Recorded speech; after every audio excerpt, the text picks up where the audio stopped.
tenemos el honor de recibir al señor Ulises Castro, sociólogo egresado de la Universidad Central en el año 1999, y nos va a hablar un poco sobre su experiencia en el campo como sociólogo, abarcando un poco sobre los retos y los desafíos que enfrenta la sociología en el siglo presente y bueno, reflexionando sobre la responsabilidad de los científicos sociales en el contexto mundial actual. Bienvenido, Ulises. Gracias Charles. Bueno, bien interesante lo de valorar la experiencia del trabajo de sociólogo y luego hablar de los retos y los desafíos. Fíjate que es curioso, yo me comencé a formar como sociólogo en los 90, bueno, sí, en los 90, y, y bueno, todo el proceso de formación en medio de un espacio bien crítico, de profundos debates sobre la realidad social. En esos momentos la escuela de sociología se debatía sobre la realidad social, no sé ahora, ojalá y sea así. Y bueno, sobre esos debates críticos eran denunciando la profunda crisis que vivía el país. La crisis, bueno, ya había pasado el Caracazo, la gran explosión social que conmocionó, sobre todo a todos los científicos sociales y los sociólogos, ¿no? Ahí habíamos pasado por las rebeliones militares y estábamos en un proceso de luchas sociales contra ya lo último que quedaba de lo que pudiéramos llamar el modelo punto fijista. Y bueno, bien interesante porque en la formación como sociólogo era la denuncia contra el estado de cosas en el país, y cuando gana el presidente Chávez las elecciones, entonces los sociólogos que nos veníamos formando nos incorporamos no desde la crítica o el cuestionamiento, sino que nos incorporamos a apoyar el proceso de transformación con la promesa de construcción de una sociedad diferente. Entonces, bien rica la experiencia en cuanto a la posición crítica de cuestionar el estado de cosas y a la posición, entonces, otra de construcción y apostar en un proceso de transformación. Entonces, fueron dos momentos bien ricos en relación a esa experiencia. Y yo puedo decir que de esa experiencia, dos experiencias importantes. Una a nivel institucional, a nivel de gestión pública, en un proceso donde, que nace con una constituyente, y hay que decirlo, o sea, la gran participación del pueblo en la discusión de ese proyecto de país. Entonces todo el pueblo éramos sociólogos, porque sí, eso es lo que yo llamo la sociología de la calle, porque el debate de una propuesta de proyecto nuevo de país que niega la crisis del modelo anterior, o que intenta superar la crisis del modelo anterior, puso a todo el pueblo a debatir sobre el pasado nefasto de la Cuarta República y la esperanza y las posibilidades de transformar la sociedad. Entonces pone a todo el pueblo a discutir sobre un nuevo proyecto de país, se da una nueva constitución y se comienza un proceso de construcción de un nuevo tejido social orgánico, de un pueblo excluido de la política y de la economía, en hambre, en miseria. Entonces, para la sociología, un material fabuloso para la investigación y la práctica sociológica. La sociología se revaloriza, el campo laboral se amplía desde la gestión pública, porque la gestión pública comienza a discutir una nueva manera de hacer política, donde, por ejemplo, el principio de la participación supera el enfoque normativo de la planificación, ¿verdad?, que considera al pueblo como un objeto beneficiario del Estado benefactor. Entonces, aquí en la nueva política social se considera no como un objeto, sino como un actor protagónico en la construcción de esa política, donde el pueblo realmente comienza a participar en la elaboración de diagnósticos, o sea, el pueblo comienza a manejar las herramientas de la investigación social cuantitativa y cualitativa, que es lo curioso, que es lo que yo llamo la sociología de la calle, ¿no? Es impresionante cómo rápidamente el pueblo, con sus saberes y su experiencia y con el proceso amplio de participación, se monta en un proceso de construcción, de diagnóstico, de organización para resolver problemas en la comunidad, comienza a participar en la gestión pública. Una de las experiencias importantísimas fueron las misiones en su comienzo, que antes era para una cuestión de especialistas y de planificadores de políticas públicas del gobierno. El pueblo comienza a cumplir funciones, y eso de dirección de políticas públicas, con la misión educativa, la misión barrio adentro y la misión de salud. Bueno, después todo eso comienza a distorsionarse, la resistencia del viejo Estado, la resistencia de la vieja cultura política en las formas de gobierno pudo más que todo ese proceso rico y creativo de construcción.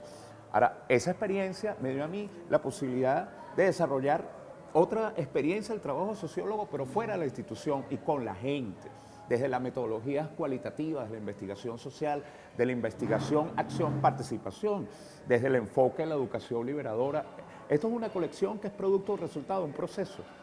de construcción de organización popular y de sociedad con la gente, que es lo que yo llamo la sociología de la calle, la sociología callejera y la democracia de la calle, ¿no? Sobre todo inspirado en el nuevo concepto de la democracia participativa, donde el demos, que es el poder del pueblo, comienza a verificarse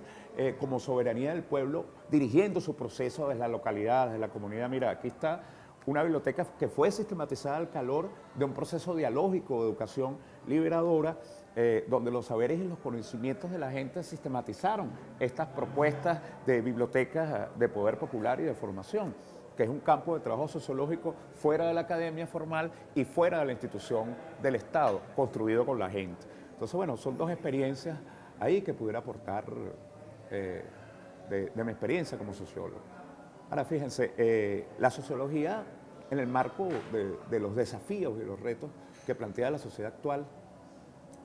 yo diría que el reto más importante es recuperar la dimensión crítica, la capacidad de cuestionar el estado de cosas, de profundizar en la deconstrucción de las verdades absolutas, de las verdades científicas, que terminan imponiendo una única visión sobre las posibilidades de vida, de sociedad, de política, de economía. O sea, es combatir el objetivismo epistemológico del pensamiento único. Y frente a eso, oponerle el pensamiento complejo, la posibilidad de una epistemología de la transversalidad de la sociedad frente al pensamiento arbóreo anclado en raíces, en matrices de conocimiento, el pensamiento rizomático, que plantea la diversidad de posibilidades de vida y de mundo, que no son lineales, no hay una sola verdad en la vida, hay múltiples verdades y tiene que ser una epistemología entonces amplia. Hay un reto de transformación interno para la sociología y las ciencias sociales que tiene que ver con la crisis. Tenemos 40 años de crisis, podemos decir, de las ciencias sociales y de la sociología, que nacen con el fracaso del modelo de desarrollo en América Latina. Entonces hay un doble elemento ahí de crisis, uno que tiene que ver con la pérdida de vigencia explicativa de esos paradigmas que apostaban al desarrollo y el progreso. Fracasado el desarrollo en América Latina en los 70 y puesto en evidencia en los 80, con lo que llamamos la década perdida, entraron en crisis los paradigmas que sustentaban esa aspiración de progreso y desarrollo. Luego entonces hay otro elemento ahí de crítica fuerte que todavía persiste en las ciencias sociales que hay que superar, que es justamente la mirada con lentes ajenos para América Latina, como lo diría Edgardo Lander, que es el eurocentrismo. O sea, nosotros en la América Latina hemos copiado el modelo civilizatorio de la sociedad occidental que se funde y que nace en la modernidad con la Ilustración, que agarra los elementos del modelo económico de la Revolución Industrial y del modelo político de la Revolución Francesa. De hecho, las repúblicas nuestras en el proceso postindependentista nacen con ese modelo civilizatorio. Las ideas de orden y progreso, por cierto, quien dice que la historia lo reconoce como fundador de la sociología, yo prefiero no nombrarlo como fundador, porque es fundador del positivismo, ¿no? Y el positivismo amarra la sociología a los criterios de cientificidad de las ciencias físico-naturales. Entonces, las ideas de orden y progreso de Comte estuvieron presentes en la formación de los estados nacionales, la aspiración de la modernización, de la industrialización, en los fundamentos de los tres paradigmas, aunque con elementos ideológicos diferentes, de las ideas de desarrollo en América Latina, el cepalismo, el dependentismo y el marxismo ortodoxo, todos esos paradigmas que fracasaron justamente por copiar la matriz de racionalidad de un modelo civilizatorio europeo. Entonces, para culminar, hay un reto importantísimo para la sociología y las ciencias sociales en este continente, es pensar